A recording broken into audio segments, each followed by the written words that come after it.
सोचिए जरा, आपकी सबसे बड़ी ताकत, आपकी काबिलियत ही आपके करियर की सबसे बड़ी दुश्मन बन जाए।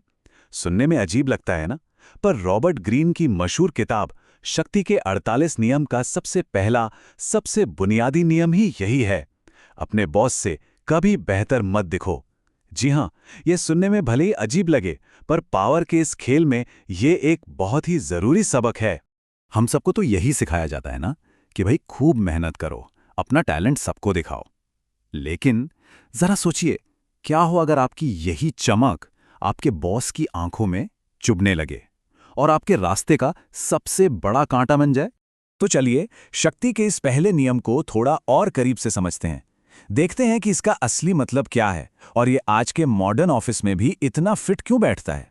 देखिए, इस नियम का जो सार है ना, वो बिल्कुल सीधा है। अपने सीनियर्स को, अपने बॉस को हमेशा ये महसूस होने दो कि वो आपसे बेहतर हैं। कई बार हम उन्हें इम्प्रेस करने के चक्कर में अपनी सारी काबिलियत दिखा देते हैं, पर होता क्या है, नतीजा एकदम उल्टा पड़ जाता है। वो तारीफ करने के बजाय असल में आपसे डरने लगते हैं, इनसिक्योर हो जाते हैं। ये पावर का एक बड़ा ही अजीब पैराडॉक्स है ना। मतलब अपनी काबिलियत को छिपाकर आप असल में पावर के और करीब पहुंच जाते हैं। इसके पीछे एक बहुत गहरी साइकोलॉजिकल सच्चाई छिपी हुई है, जिसको समझना बेहद जरूरी है। लेकिन सवाल तो यही उठता है कि आखिर ये नियम काम करता क्यों है? भाई ऐसा होता क्यों है? और इसका जवाब पावर में बैठे इंसान की साइकोलॉजी में छिपा है।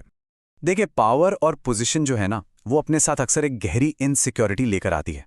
जो लोग ऊंचे पद पर होते हैं, वो भले ही माने या ना माने, पर वो हमेशा अपनी कुर्सी को लेकर थोड़े फिक्रमंद रहते हैं। वो चाहते हैं कि सब उन्हें सबसे इंटेलिजेंट, सबसे काबिल समझे। तो ऐसे में जब कोई जूनियर उनसे ज्यादा चमकने लगता है, तो ये सीधा उनके ईगो पर लगता है और बस वहीं से जलन और डर की भावना पैदा हो जाती है। और ये सिर्फ किसी एक बॉस की पर्सनल प्रॉब्लम नहीं है, ये तो ह्यूमन नेचर है।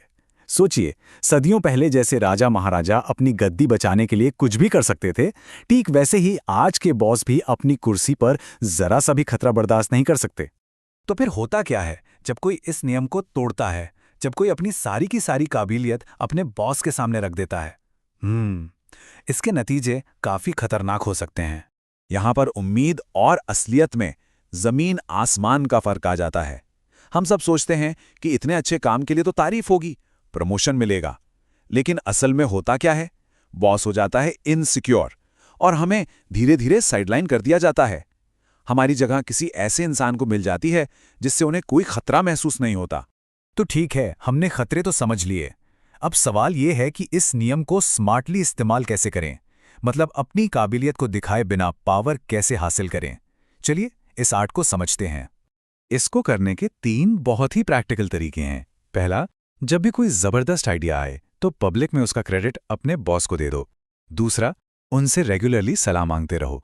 इससे उन्हें लगता है कि वो जरूरी हैं, वो आपसे बेहतर हैं। और तीसरा, अपनी खूबियों को थोड़ा छिपा कर रखो। मतलब अगर उनसे ज्यादा स्मार्ट हो भी तो कभी कभी थोड़ा नासमझ बनने का नाटक करो। ये एक बहुत ही पावरफुल मूव है। ये जो मिसाल है ना, ये इस नियम का पूरा सार है।